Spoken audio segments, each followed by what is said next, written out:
ऐका ना, लहानपणी आजोबांनी संध्याकाळी 7च्या बातम्या बघितल्या की आम्ही बच्चे कंपनी मिळून तुळशीजवळ दिवा लावून झोपाळ्यावर बसून जोर जोरात शुभंकरोती रामरक्षा म्हणायचो. आजोबा म्हणायचे संध्याकाळी लक्ष्मी घरी येते. लहानपण संपलं तशा अनेक गोष्टी संपल्या. आयुष्यात व्यस्तता वाढली त्यामुळे संध्याकाळची शुभंकरोती कधी थांबली कळलंच नाही. आजकाल गावी असले की रोज संध्याकाळी तुळशीजवळ दिवा लावते मी. बाबांनी पितांबरीचं दीपशक्ती दिव्याचं तेल आणलं होतं.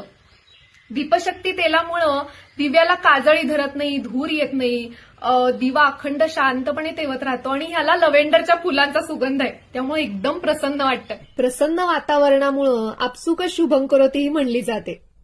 कितीही मागितलं तरी लहानपण काही परत येणार नाही, पण अशा गोष्टींमुळं लहानपण परत जगता येतं. दीपशक्ती दिव्याचा प्रकाश या गोष्टीची जाणीव करून देतो.